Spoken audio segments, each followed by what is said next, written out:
Hi guys, I'm back. I thought this was really interesting, and in the past I've talked about the Kolbrin Bible, and it's just a bunch of like ancient scripts put together. But there is one about the flood, and so take in mind this is not biblical per se, but it is really, really interesting. And it talks about this planet X and the first Earth Age and this Earth Age, how it became about, and how this planet comes around because of judgment. So here it goes. I got to put on my glasses. Don't laugh. Okay, this is on page 41, if anybody, the Book of Gleanings. So this chapter 3, flood of Atuma, I guess that's what they called it, but it's Noah's flood. Generation 3:1.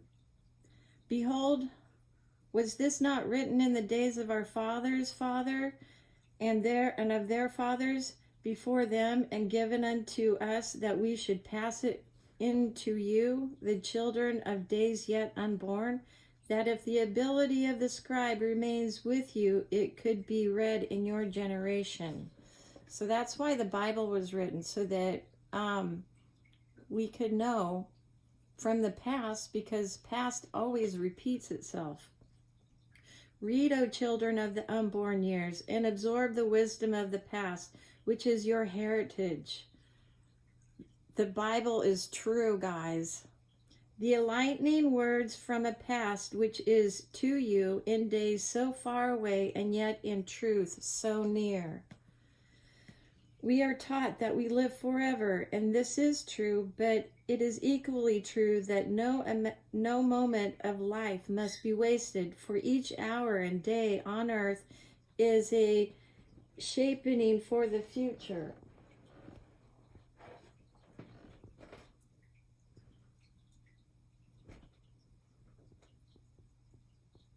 I'm just turning off my phone because I know it's going to ring.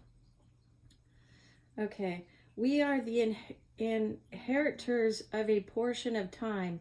We can dissipate it on futile things or utilize it to our everlasting benefit. In the days of our fathers, before barren teachings clogged the thoughts of men, and vain formal rituals built a wall which obscured understanding, men walked in the light of truth.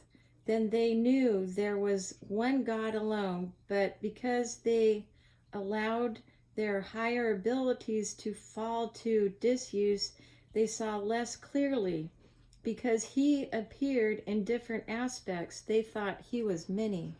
And that's how the religions all got started. Now, in our days, God has many varied forms in the eyes of men, and each declares he alone knows the true name and likeness of God.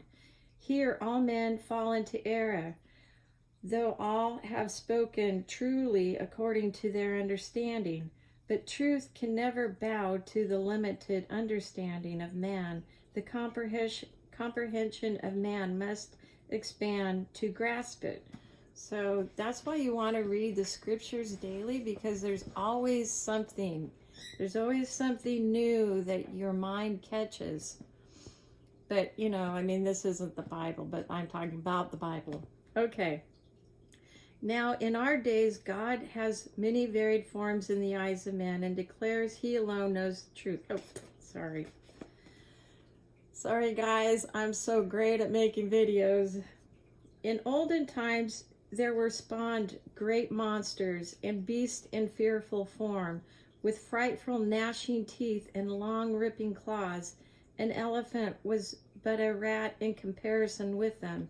Then, because of heavenly rebellion and turmoil, and the terror overwhelming the hearts of men, the Great One hardened the face of the land, which had become unstable, and the beasts were changed to stone. There was before times when the destroyer still slumbered in the upper vaults of heaven. And like the great beasts and things like that were like the big dinosaurs, And I have to wonder if like genetic type of like experiments were going on even back then, even though we were in our spirit bodies, that because Satan was the one that rebelled and he taught the people different things, and they swayed away from God. And so I'm thinking, you know, because like the dinosaurs and stuff were just in a different time era. There was more oxygen in the air, and there's more land, and they were just so big. And also, you know, there's like very large footprints of a human being. That makes me wonder if we aren't like, when we get back to the third earth age where we've gone through judgment and testing, if we're not going to be like larger. I don't know. I know angels, some of those angels are huge. So one of those were just walking along and left a mud print, and then it hardened. So it could have been like the Katobol at that time, and it just recorded it in history. I mean, it's weird. Anyway, thus it is written in the record of Beltshira. In those days the people were wicked, and though the wise men among them gave many warnings of the wrath to come, they would not listen. Such is the way of the wicked. So it came about that the hastening spirit became stirred up against them because of the odor of wickedness arising from the earth, for her nostrils abhor the smell of evil. This is a smell no man can know, for as the hounds know the smell of fear, which no man can detect, so can other beings know the smell of wickedness. The great floodgates which are above earth were all opened. There was, in Noah's time, the earth was a little bit different. It had like a covering around it. And when the flood came, it was broken, and then that's how we got the seasons and the change, and the earth tilted over, so it became very disarrayed. Thus the floodwaters rose up to cover the land, and great rainstorms lashed down. The winds could no longer discover their destinations.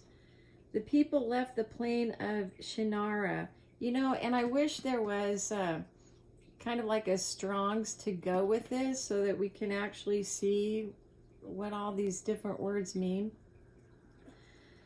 And fled up into a great mountain rising above the flatlands below, and here, near the summit, they camped. Feeling themselves secure, the wicked mocked, saying, "No water can ever reach up here, for there is not enough of it in heaven or earth." Still the waters rose ever higher, and the mouths of the wicked were silenced.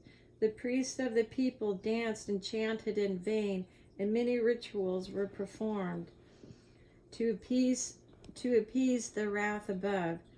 There came a period of quietness. Then the people built a gateway to heaven, wherefore the chief of interpreters might commune with the other realm, trying to get up to heaven. He entered into the silence and cast his spirit, and when he had done so, it contacted the hastening spirit with a capital S, which men call by other names. Her voice was heard within his heart, and it said, "I am that which has been called forth by the odor of wickedness arising from the bodies of men, which no incense can disguise, for the smell of putrefaction assails the nostrils of men. So does wickedness give forth something that which assaults us in this realm. Wickedness is, therefore, an offense against us. If a man threw filth over the wall into your courtyard, would you not consider this an act of hostility?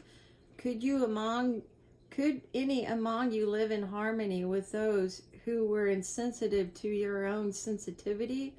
Thus I am awakened to happenings in the world of men, and now clothed in a performing substance. The spirit being said, I have no desire to unduly punish men. Go out to the people and tell them that if they will but mend their ways and walk no more in the paths of wickedness, I shall depart. But when the chief of interpreters returned to the people, he found them fearful and distraught, clay in the hands of false priests, devotees of the baleful gods. The false priests were crying out for a sacrifice to their gods, and had seized Annas, a young man more handsome than any other, a messenger and runner between cities. Then though they whispered fearfully among themselves concerning the deeds, the people had seized Nanua, handmaiden of Eloma, the enlightened one, whose life was dedicated to Ilana, for she had cried out curses upon their heads when their young men were taken. Nanua and Annas were held by the false priests, and about them surged the great mass of the people. And though the chief of interpreters raised his voice, it went unheeded. Then the mass of the people moved down to the water's edge, and there they stopped, while the priests shouted prayers to the gods raging above. All the heavens were darkened with great rolling clouds. There were high winds and lightning about the mountaintop. The people rent their garments, the women wailed, and men struck their foreheads. Annas was beaten with a club and delivered to the waters. See, it's going to be like it was at the time of Noah. And it's really interesting to read all this, even though it's, current times. But it seems like as time goes on, rather than progressing, it goes back to the old ways. Then as he would shield the club turned towards Nanua, she said to those about her, Let be, I will deliver myself to the waters, for I must be sacrificed. I would be a better sacrifice so given. Then she went down to the waters, but as her feet entered, she drew back from the cold, dark, watery depths before her. But as the one who wielded the club moved forward, a young man, Shaluat, the scribe, a man quiet of ways, neither handsome nor strong in body, pushed forward, and taking her by the hand, went down into the waters with her. The waters had risen high, and men shared the place where they stood with wild beasts and with sheep and cattle. But now the tumult quickened, and the waters drew back. Seeing this, the people shouted praises to the baleful gods and cried out, Great are the mighty gods, and great their holy priests. Let's see. I'm going to go down a little bit further because it just kind of talks about these two people. I'm going to get to the good part. And this is chapter 4 on the deluge. And there was a deluge before the flood, which is interesting. It is written in the great book of the Firehawks that earth was destroyed twice, once altogether by fire and more partially by water. The destruction by water was the lesser destruction and came about in this manner. The people of those times spurned all spiritual things, and men lived only for pleasure, caring little for the good of mankind or the future of the people. Lewdness and lies were upon the tongues of all men, and brother could not deal justly with brother. The princes and governors were corrupt, and proper tribute was not paid. The statues were held up to scorn. The lives of men were ruled by their desires, and they spent their days in gluttony, drunkenness, fornication, dancing, singing to the instruments of music. The land was unattended, for men dissipated their strength to unproductive lusts, and pleasures. Women lacked shame, for many would cast their glances after one man. Men fought among themselves and even slew one another because of their lust for worthless women, while the chaste women were not sought. They were even rejected, for men declined the effort of being worthy of them in the eyes of their fathers. Wives were unhonored, and only the women of pleasure commanded the attentions of men. Women were unclean and immodest, and men lay with them shamelessly in the presence of one another. So there was orgies. Old women were more lustful than the young ones, while virgins were seduced and corrupted in their childhood. It makes you kind of think about, like, now how there's so many, not just little girls, but boys are being molested. And, you know, the government, well, not the government, but the people doing this, the pedophiles and stuff, want to make this legal. I mean, just think if this became legal.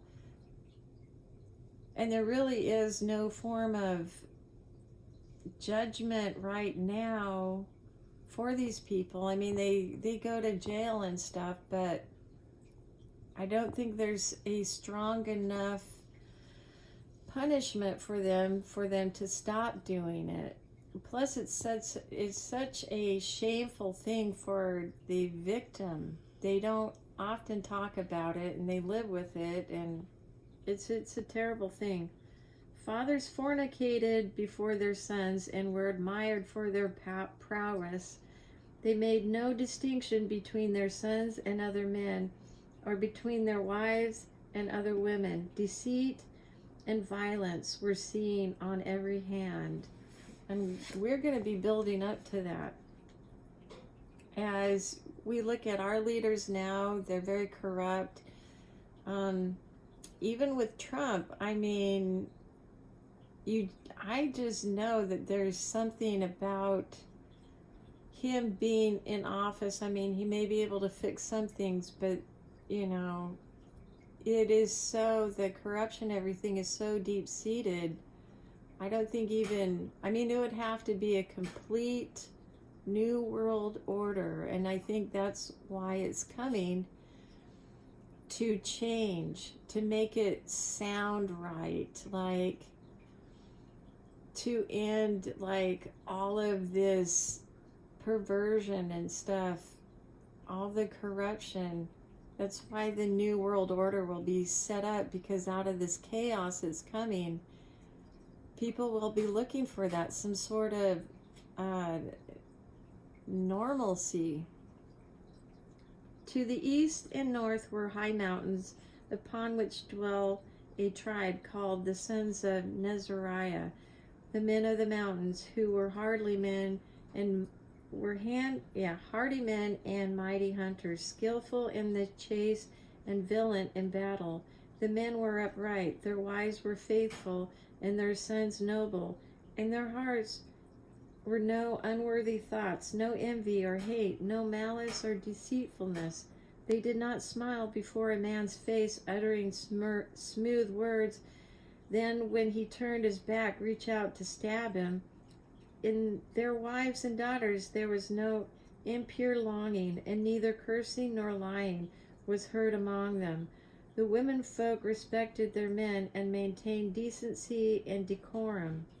Yet there were men with men's ways, abhorring all forms of unmanliness and degeneracy. Therefore the treasure in the cities of the plains and the weakness of the people to whom these belong did not go unnoticed by the sons of Nezariah. So they said among themselves, let us go and do a good deed among these people. Let us show them the ways of men who are strong, making them slaves and possessing ourselves of their goods. This talk continued among the men in the marketplaces and gatherings until they were stirred up to deeds, and they gathered together a war band of fighting men. The mountain men chose leaders among themselves after their customs and prepared to fall upon the soft living people of the plains and become their masters. Crazy.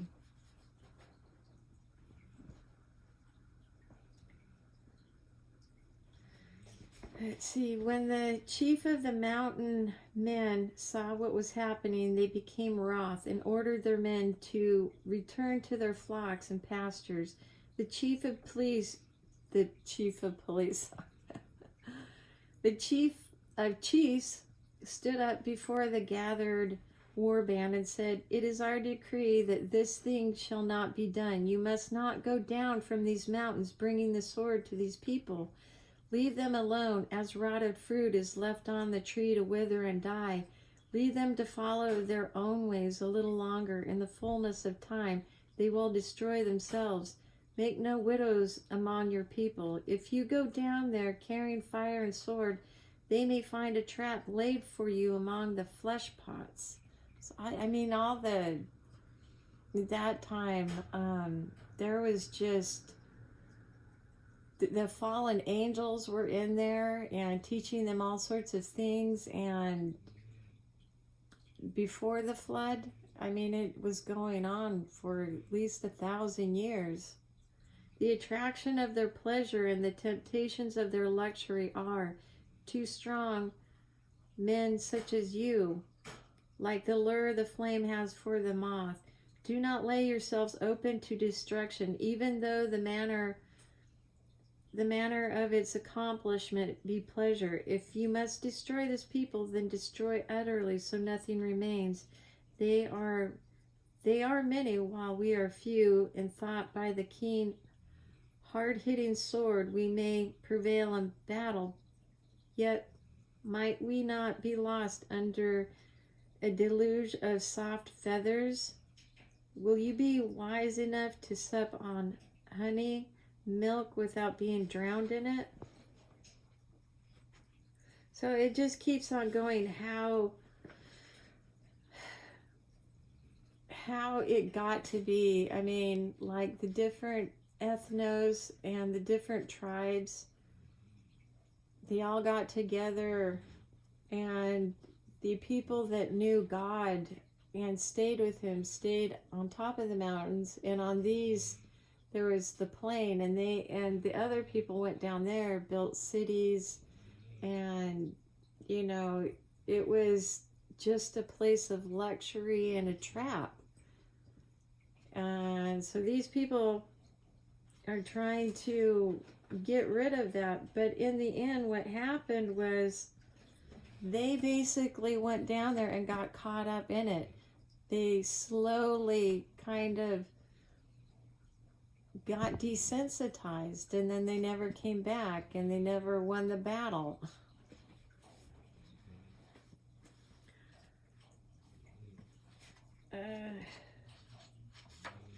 I want to get over to the part with Planet X. Okay, this is Book of Gleamings, chapter 4:24. Then with the dawning, men saw an awesome sight. They are riding on a great black rolling cloud. Came the destroyer, newly released from the confines of the sky vaults, and she raged above the heavens, for it was her day of judgment. The beast with her opened its mouth and belched forth fire, hot stones, and a vile smoke. It covered the whole sky above, and the meeting place of earth and heaven could no longer be seen. In the Bible, there's a destroyer. It's called the destroyer. Um, and a lot of things are going to be happening around that. So in the evening, the place of the stars were changed. They rolled across the sky to a new station. Then the floodwaters came. So Earth had been tilted at that point with the coming of this strange celestial body. It changed. It made the Earth change locations. And remember what I was telling you about when I saw this thing coming over, Earth is going to be tilted 4 times. And where I was able to look up and see, the sky changing and moving. It's a weird thing. You'd think that there'd be lots of wind, and I've heard a lot of people talking about that. I focused more on what this celestial body was and how the earth just went up. Not the earth, but the land itself. It just went up and down. The land was like water, just up and down, waves up, and not just little ones.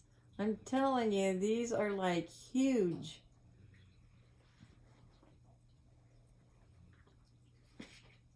Okay, the floodgates of heaven were opened and the foundations of earth were broken apart. The surrounding water poured over the land and broke upon the mountains. The storehouses of the winds burst their bolts asunder. So storms and whirlwinds were loosened to hurl themselves upon the earth. In the seething waters and howling gales, all buildings were destroyed. Trees were uprooted and mountains cast down. There was a time of great heat, then came a time of bitter cold. The waves over the waters did not rise and fall, but seethed and swirled. There was an awful sound above, and the sound is, it's like a scream. And it's so loud, it's beyond anything that I could compare it to on earth right now. There's just no comparison because it's coming above.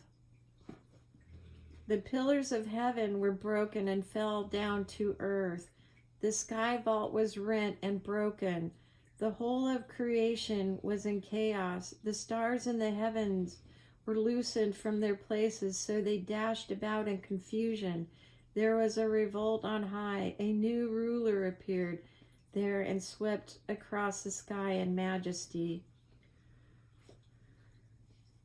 Those who had not labored at the building of the great ship and those who had mocked the builders came quickly to the place where it was lying. They climbed upon the ship and beat down it with their hands. They raged and pleaded, but could not enter inside, nor could they break the wood.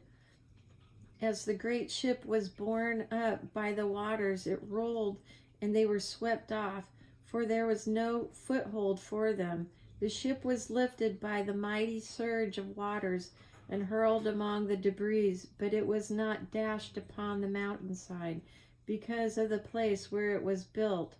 All the people not saved within the ship were swallowed up in the midst of raging confusion, and their wickedness and corruption was purged away from the face of the earth. The swelling waters swept up to the mountains. So, my cat, I thought she was going to try to... Hi, kitty! Anyway, I thought she was going to mess up my thing here. But anyway, before anything really bad happens, there's always, like signs and things like that.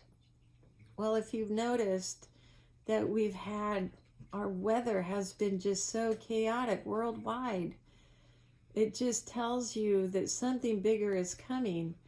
And the flood this time around, it's not going to be with water. but it's going to be with deception. But this thing is made for judgment. And it's going to be crazy when this does happen, because people just, it hasn't really been told, brought forward to people like something that we learn. I mean, it's kind of like, who are the Caucasians? You're a Caucasian, but you don't know really where you came from. So our history hasn't been lost. It's just hard to find. Okay. The swelling waters swept up to the mountaintops and filled the valleys. They did not rise like water poured into a bowl, but came in great surging torrents. But when the tumult quickened and the waters became still, they stood no more than 3 cubits above the earth. The destroyer passed away into the fastness of heaven, and the great flood remained 7 days, diminishing day by day as the waters drained away their places. Then the waters spread out calmly, and the great ship drifted, and brown scum and debris of all kind. So we know it was like 40 days and 40 nights. Their time, when in interpreting these scrolls and everything, you have to be able to decipher what their days are. It could have been misinterpreted, when they interpreted this. We don't know how they made their days and how they counted time. Like with like the Hebrews, their days started on Sunday, and it was from 3 p.m. to 3 p.m. So, like, it's just a lot different than what we do, because we think of mornings at 1 a.m. or 12:01 at night, that it's early morning again. So anyway, the next just goes on with how they basically restarted again. But there's different areas where they talk about this.